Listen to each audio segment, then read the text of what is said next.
Dans cette vidéo, nous allons voir qu'est-ce que c'est Spring. Alors Spring, c'est un framework open source, donc framework de Java, qui est vraiment très riche et très complet. Donc comme je vous les ai montré dans l'introduction. Et parmi les plus demandés dans le monde du travail. Donc si vous avez appris ou bien vous avez des connaissances ou bien vous avez fait des projets personnels dans Spring, vous avez plus de chances d'intégrer une entreprise et d'accrocher un emploi. Et souvent, quand on parle de Spring, on parle aussi de J2E. Donc personnellement, je trouve que Spring comme étant une simplification de J2E, donc il ajoute une surcouche qui permet de faciliter ce qu'on pourrait faire avec J2E.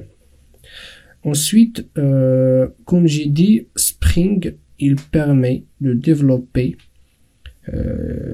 et de construire l'infrastructure d'une application Java et d'en faciliter le développement.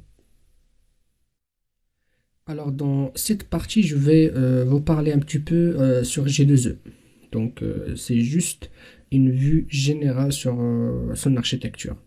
Alors J2E, on peut le diviser en trois grandes parties. La partie donc présentation, métier, données.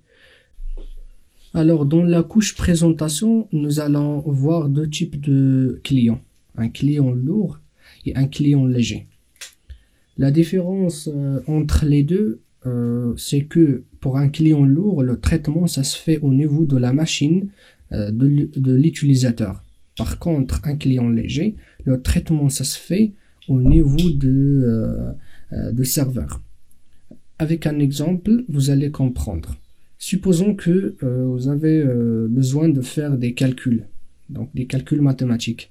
Dans ce cas-là, si vous êtes un client lourd, donc normalement vous allez avoir une application bureau par exemple installée dans votre machine et le traitement ça va être fait dans l'application et après vous allez envoyer par exemple ces résultats au serveur pour faire par exemple l'enregistrement dans la base de données ou bien pour faire d'autres actions. Dans le cas si vous êtes un client léger, vous avez besoin juste par exemple d'un navigateur donc pour envoyer ce que vous avez besoin de calculer au serveur. Donc le serveur, il va faire les calculs, il va faire le traitement pour vous, il va persister par exemple dans la base de données, après il va vous retourner les résultats. Donc voilà une simple définition et aussi différence entre client lourd et un client léger.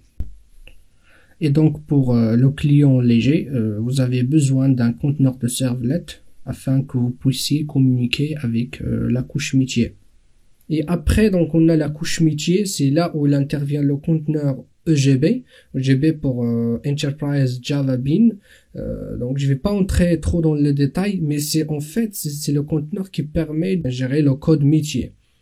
Donc, ce conteneur, donc, il a besoin des interfaces pour communiquer avec différentes modes de données. Par exemple, pour communiquer avec un annuaire, donc il utilise l'API JNDI, ou bien pour communiquer avec la base de données, il va utiliser par exemple l'API JDBC, donc pour les gens qui ont déjà travaillé avec Java, donc c'est sûrement ils ont entendu de JDBC ou bien ils ont utilisé JDBC, ou bien pour communiquer avec un système d'information, par exemple les ERP à l'aide de GCA. Donc voilà, donc c'est l'architecture J2E d'une manière globale. Voilà, je vais pas entrer trop dans le détail, mais je vous recommande vivement d'aller voir ce que c'est J2E, comment, par exemple, si vous avez le temps de faire quelques exemples avec J2E, comment ça marche, ça va vous aider de comprendre au mieux Spring et aussi sentir la puissance de Spring.